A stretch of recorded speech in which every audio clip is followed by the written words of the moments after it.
Vamos fazer uma breve oração.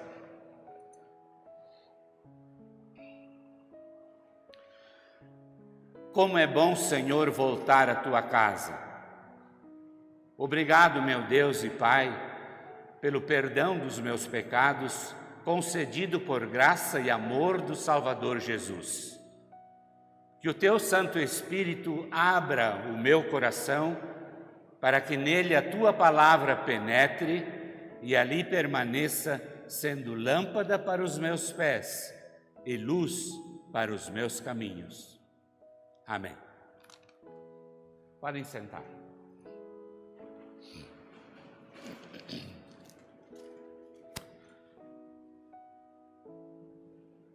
Saúdo a todos em nome de Jesus, que é o nosso caminho, verdade e vida. Queridos irmãos aqui presentes, irmãs na fé, também saudamos aqueles que nos acompanham na transmissão via as nossas redes sociais. Que Deus esteja também abençoando esta palavra no coração de vocês e também no nosso. Como o pastor Mateus já adiantou, o texto base para a nossa mensagem nesta manhã é o Evangelho do dia, Mateus 21, 23 a 32. E o tema, conforme já foi divulgado nestes últimos dias da semana, é o falar e o fazer. Que Deus abençoe esta palavra, esta mensagem no coração de nós todos. Amém. Nós vimos que Jesus foi ao templo e logo começou a ensinar. Entretanto, lá estavam alguns líderes judeus e também sacerdotes que logo vieram questioná-lo, perguntando: com que autoridade você faz estas coisas? A pergunta deles, na verdade, referia-se à expulsão dos mercadores lá no templo, ocorrida no dia anterior. E eles esperavam uma resposta de Jesus que talvez pudesse lhe servir de argumento para condená-lo por blasfêmia. Mas Jesus devolve a provocação, colocando-os perante o dilema da réplica, porque de qualquer maneira como eles iriam responder, eles ficariam desmoralizados.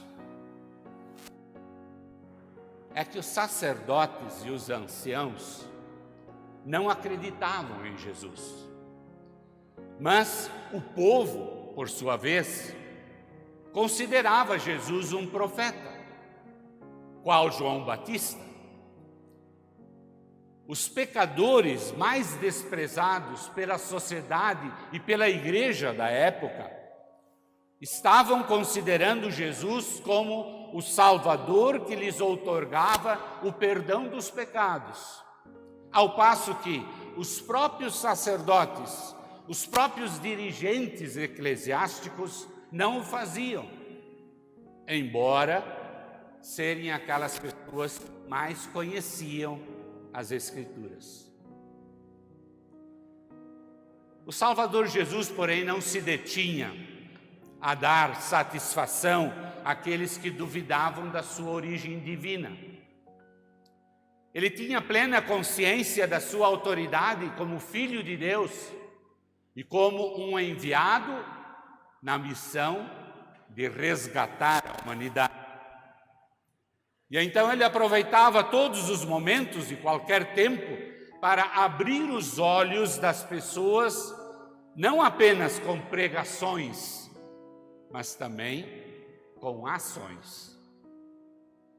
E preocupado em chamar todos os seus ouvintes ao arrependimento de seus pecados, Jesus então responde esta questão de uma outra maneira. Ele usa o método indutivo, através de parábola, estimulando os seus ouvintes a pensar e a refletir. Jesus volta à temática da plantação de uvas. Um assunto já abordado na semana passada, no culto do domingo passado, ocasião em que o nosso querido pastor Mateus nos colocou diante da seguinte pergunta: qual é o desejo de Deus? E o pastor Mateus nos instruiu na ocasião a valorizar as coisas que Deus valoriza e a priorizar também na nossa vida o desejo de Deus, que em resumo é salvar pessoas. Hoje os personagens da parábola não são os empregados, e sim pessoas ligadas diretamente ou à própria família do dono da vinha. Um pai se dirige aos 2 filhos da mesma maneira: filho, hoje você vai trabalhar na minha plantação de uvas. As respostas são diferentes e as atitudes também. Ambos mudam o que disseram e fazem o oposto que responderam ao seu pai. O filho mais velho, meio mal-humorado e um tanto desobediente, mas repensando na sua resposta e atitude, depois ele vai e faz. O filho mais novo disse que faria o que o pai lhe pedira, mas acaba agindo ao contrário, rejeitando tanto a autoridade paterna quanto a sua obediência filial. É um pai falando com seus filhos. Não é um general arrogante falando com um soldado raso. Não é um fazendeiro soberbo dando ordens para o boia fria. É um pai. É um pai pedindo aos filhos para trabalharem na vinha, que é o sustento e a própria herança deles. Portanto, é uma bela oportunidade para ambos os filhos mostrarem que eles amam o pai e que gostam de trabalhar no parreiral que o pai cultiva para o sustento de toda a família. A lógica das coisas parece tão clara aqui que é até difícil nós imaginarmos que os filhos não possam dizer, ou que os filhos possam dizer não. É bem verdade que o filho mais novo não falou não. Ele até respondeu, sim, Senhor. Mas o problema é que depois ele não foi. Há aqui uma incoerência entre o falar e o fazer. No primeiro filho, as palavras parecem brutas, mas a ação acaba sendo boa. No segundo filho, as palavras são boas, mas não há realização. O que houve com este filho mais jovem? Seria ele frágil, talvez, para o trabalho braçal? Ou estaria, quem sabe, adoentado? Não. Pois nestes casos, o próprio pai nem pediria para ele ir trabalhar na vinha. O que teria sido? Falta de fé. Vocês talvez dirão, mas pastor, o mais correto não seria dizer falta de obediência? A falta de obediência é o lado externo das coisas. A falta de fé é o lado interno. Eu não sei se vocês observaram na leitura do Evangelho, mas lá no fim da parábola, Jesus fala 3 vezes de fé, apontando justamente a raiz de todos os males dos seus ouvintes. João Batista indicou o caminho certo e vocês não acreditaram, disse Jesus. Os cobradores de impostos e as prostitutas creram. Vocês, líderes religiosos, mesmo vendo tudo isso, não se arrependeram e não creram nele. Isso, meus ouvintes, demonstra o rigor com que Jesus trata a religiosidade sem compromisso. A parábola enfatiza o nosso conhecimento teórico sobre a vida cristã e nos diz que ela precisa estar sempre conectada com a prática. A vida cristã só vai fazer diferença quando ela é praticada. Uma fé sem consequências, que não muda nada no nosso proceder, ela é oca. Crer em Jesus significa muito mais do que simplesmente acreditar. A Bíblia nos diz que o próprio Satanás acredita em Deus e na existência de Deus. Crer em Jesus implica nascer de novo, nascer do Espírito, numa entrega total a Deus. Crer em Deus não é só reconhecer o pecado como algo ofensivo a Deus, mas também é preciso haver arrependimento verdadeiro no nosso coração. Crer em Deus não é só saber que há perdão junto a Deus, mas é preciso haver aquele desejo ardente e a apropriação desse perdão. E este crer vai se manifestar num compromisso e numa ética cristã no trabalho da vinha do Senhor. Esse trabalho que só terminará quando do retorno visível do Cristo Rei. Então que Deus nos livre, sim, que Deus nos livre de uma fé sem frutos, pois tal fé é vazia e ela não nos levará à vinha, à glória do reino celestial. Mas e o que dizer do filho mais velho? Ele receber a mesma ordem do pai. E ele respondeu categoricamente que não queria ir. Mas depois mudou de ideia e foi. O que houve com ele no princípio? Relutância? Medo? É interessante que a Bíblia Sagrada descreve alguns casos semelhantes.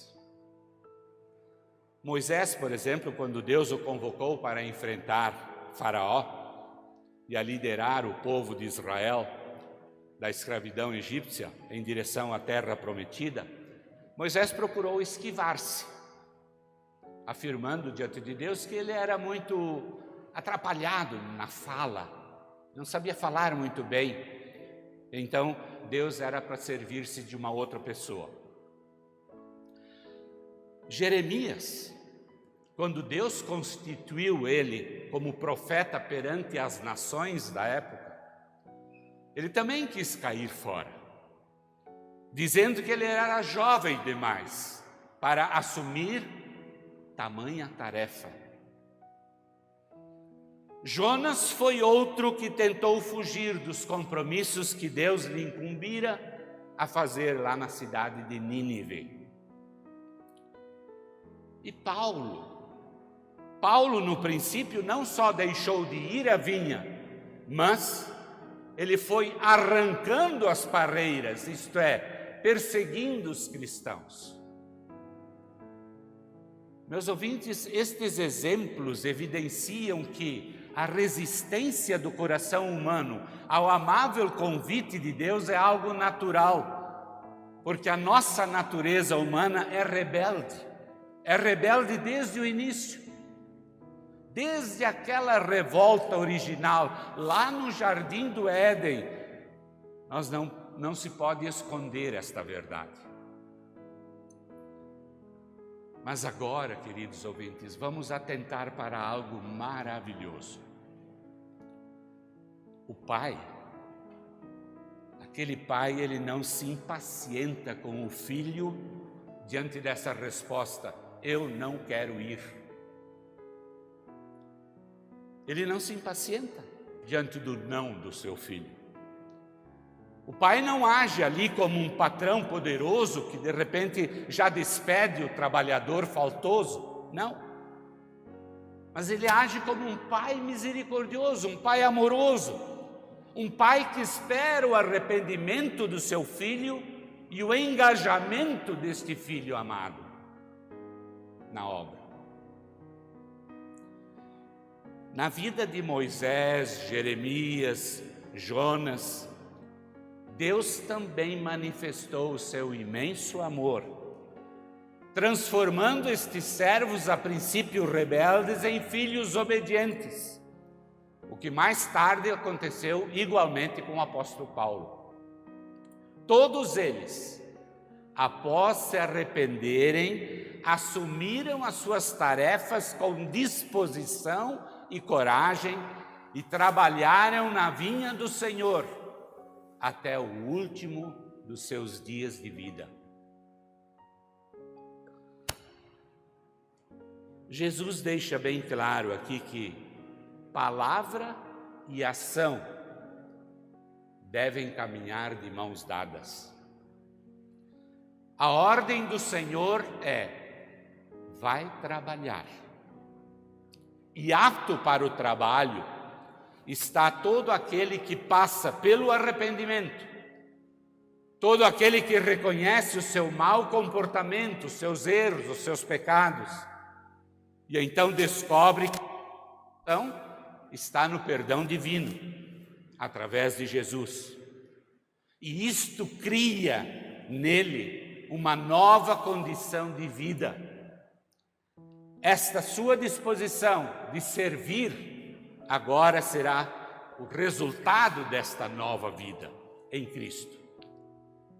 Por isso Jesus falou aos líderes judeus e sacerdotes: cobradores de impostos e as prostitutas, arrependidos e crentes no Salvador, precederão vocês que têm tradição religiosa, porém vocês são hipócritas. Satanás faz muito uso desta estratégia.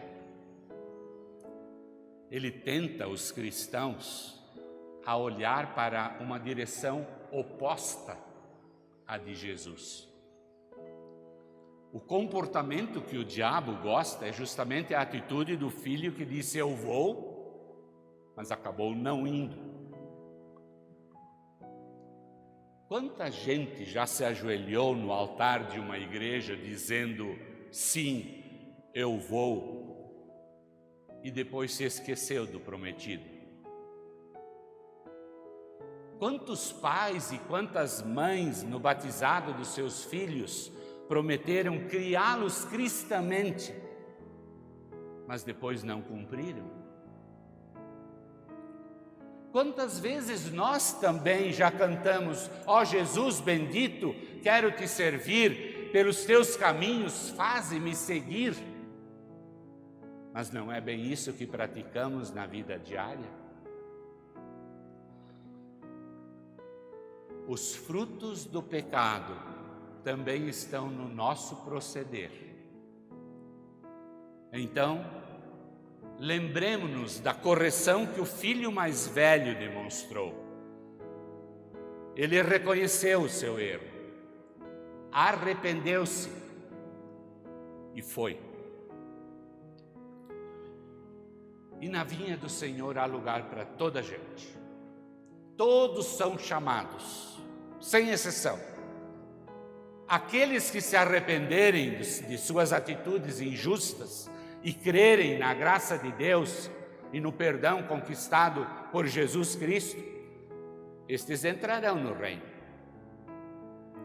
O Evangelho não exclui os demais, mas eles também precisarão primeiro se arrepender e passar a viver sob a graça e o perdão de Deus. E esta nova vida em seu coração, sem dúvida alguma, há de se manifestar na prática pessoal e comunitária. O foco desta mensagem está no perdão dos pecados através de Cristo. O pai ensina os seus filhos para que possam trabalhar em sua vinha. Porém, por causa do pecado e do mal dentro de nós, todos nós somos incapazes de realizar a tarefa. Contudo, em Cristo, nós somos aceitos como filhos de Deus e, por Cristo, somos capacitados a trabalhar, pois Cristo torna o nosso trabalho imperfeito num trabalho agradável ao nosso Pai. Com que responsabilidade temos dito sim, eu vou para Deus? O importante não é fazer alguma coisa, mas sim fazer aquilo que Deus quer que nós façamos pela obediência da fé. Então, que a nossa oração seja sempre esta: Pai, queremos ser para Ti filhos que escutam a Tua palavra e se esforçam para cumpri-la com sinceridade. Que a nossa resposta ao Teu apelo não seja pura formalidade. Qual deles fez o que o Pai queria? Foi a pergunta de Jesus, destacando o assunto fundamental do texto. Pois a vontade do Pai Celestial se cumpre naquele que não se opõe à conversão e à santificação.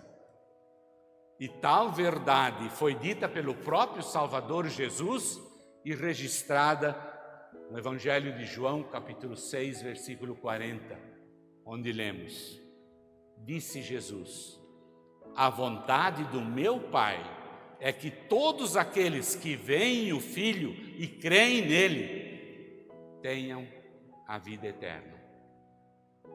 Amém.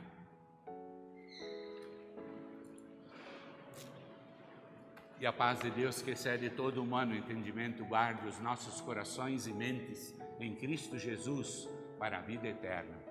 Amém.